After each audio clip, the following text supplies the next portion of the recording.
Although raised Catholic, I've never felt like I was a Christian.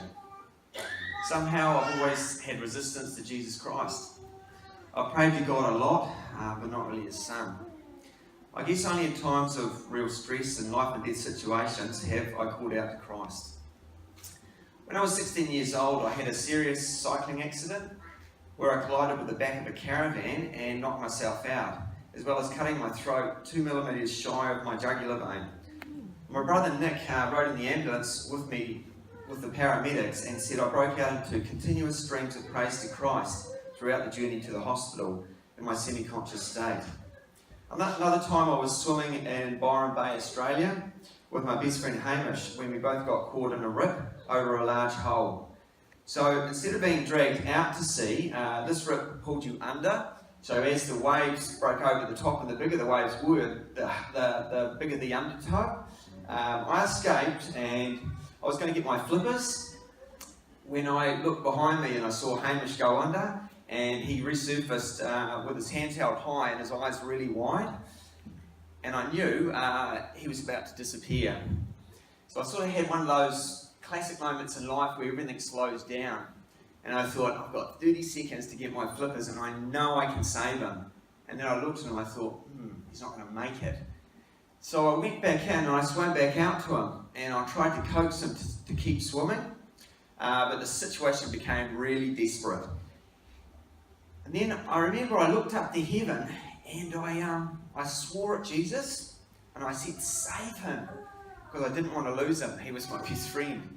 And then I watched in amazement as an ocean current transported Hamish around me in a half circle, and it sort of went around like this, and then a wave caught him and just dumped him flat like a fish up on the beach. And exhausted, I asked Jesus, well, what about me? And I realised I shouldn't have sworn him. So I began a really slow process of getting myself out of this hole, because I've surfed a lot and I've swam a lot. And eventually I got back up onto the beach with all the strength I had in me. Now, I've also had a few unusual spiritual experiences in my life. Once I fell into a half sleep on the floor of my brother's flat in Palm Beach, Australia, and I heard someone come into the flat and it started laughing. It sort of made all the hairs on my body stand on end. I tried desperately to wake myself up, but I was frozen to the ground and my eyelids were like lead, so I couldn't force them open, but I could hear the footsteps coming closer. And then the entity grabbed my ribs on this side and began applying a strong downward pressure while cackling. And I cried out to Jesus for His protection, and immediately the presence left and my eyes opened. I ran to the bathroom mirror because I thought, did I dream that? Did I dream that? And I lifted up my top and revealed 5 marks on my ribs in the mirror, and these turned into bruises 2 days later.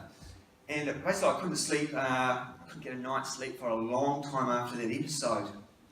Another time in an old villa in Sydney, would you believe, opposite a graveyard, I used to watch the bedroom door slightly open each night and wondered why on earth would the husband and wife living there be checking up on me. I was 18 years old. I was boarding at the time.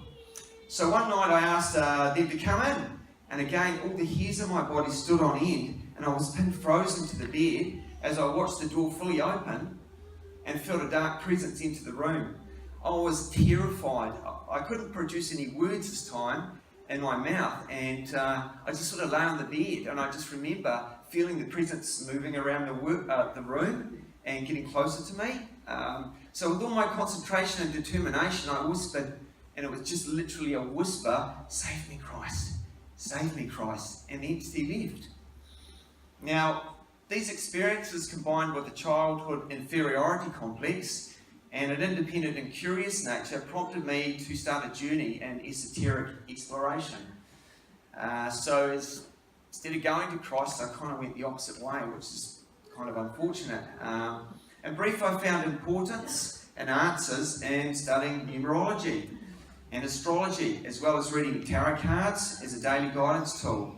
I've been through past life regressions, attended meetings where people have channeled so-called wise entities, and even once I walked over a mountain pass carrying greenstone with 12 others to honour the ancestors.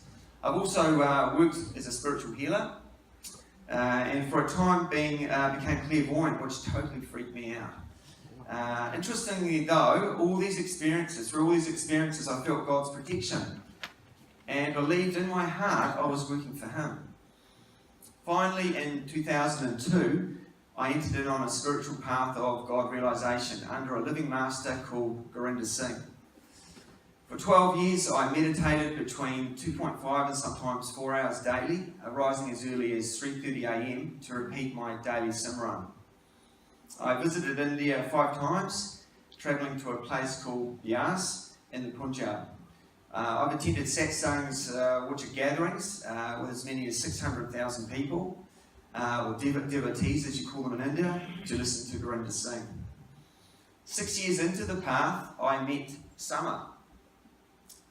Where is she? My baby. She's out there because it's too noisy. I met Summer, and that's when Jesus began to reel me in. As I knew from our first encounter, Summer was a real Christian with a very active faith. For 6 years, including 4 years of marriage, we had a very bumpy relationship, as our love was tested in the fire on all fronts, including our first child. Summer knew I was searching for God, but that I was horribly lost. Thanks to a lot of prayers from family and friends, I came to a realisation that the path was not working, and I felt closer to God while surfing than I ever did while meditating. I remember once I was out the back of Omaha, and it had been a particularly large swell, had a great surf, and I was on my board. And on our path, they say that the world is illusion, the path that I used to follow, and all this creation is illusion. You should forget about it and concentrate on within, and then you'll find God realization. But I remember being on the board this one day, and I had this surf, and I was looking out the back, and the sun was setting, and I just raised my hands up in the air, and I said, "Praise be God! This is amazing!" And then I stopped myself, and I thought, "What am I doing? This is not what a devotee of an Indian path does. I mean, you just don't do this sort of thing." And I thought, no, I just feel so thankful. So what happened is, this bothered me greatly and started a snowball effect over the course of a year, culminating in me leaving the path and saving our marriage. For 2 years now, I've been attending Catholic Church, and it's been a slow process of recovery. Well, that's until 3 months ago when Summer's mother, Sandy, gave us a copy of The Purpose-Driven Life by Rick Warren. I think I know this church has done that. Now called What on Earth Am I Here For? Well, literally, as Summer and I worked through the book for 40 days, a firecracker has exploded in me, resulting in a deep and sincere desire for Jesus Christ.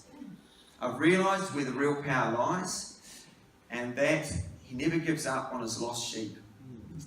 I've done a lot of searching for God in all the wrong places, when all I had to do was surrender to His most beautiful Son, my all-time Saviour, Jesus Christ. Thanks.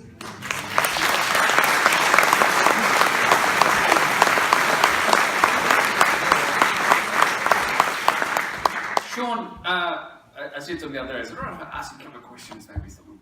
Yeah. So for someone, Sean, that's maybe been on this kind of, I guess, spiritual journey, or still on that kind of spiritual journey, kind of in other places apart from Christ, you've had this long experience in that. What would you say to them? I mean, for people that are like, not on what I was doing, but just on a spiritual journey. Yeah, there's something like that. I've talked about it to a few Christians as I've written this testimony, and other people. Even a lady the other day, and she was at a business meeting, and she said, "Oh, my son's interested in spiritual things, and he's going to India, and he wants to follow some meditation." And I said, "I've been there, and I've done it, and I've meditated, and I've pushed myself to the very maximum of concentration. I've fixed my attention here, and I've done everything I can, but every time I used to sit there in the mornings, I felt this presence, and it was a loving presence, and it was like just around me. And I'd sit there in meditation, and I'd think, it's really odd, but I can feel God, but He's just standing there watching me, not letting me go." And I'd say to people like that, cut yourself out a lot of hassle and a lot of wasted time and just surrender. I was very proud. I was very wanting to find God myself. I was wanting to go there and get Him, but really all you have to do is just surrender, live your normal life and let Him in. It's not really complicated, and I've made it very complicated with my life. So yeah, for sure. Sean, I think you know, a fascinating story. Obviously, as someone that travels to India myself, where everything is spiritual in India, and it's a totally different environment to here in New Zealand. And you've been on that journey. If people wanted to pray for you for this next little stage of your life, you know, what are some things that people would pray for you for? I'd like to find a mission or something I can use what God's given me. I've got, I think, a creative life and work as well as a very practical life.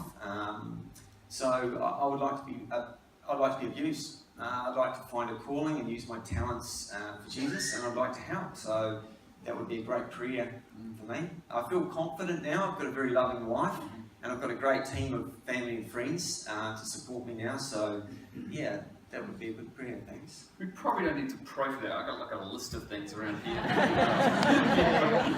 Finding the right place. I know. Yeah, absolutely. Well, that's great. Sean, you know, I've really enjoyed this, getting to know you a little bit over the last few weeks. And this is an exciting day for you. So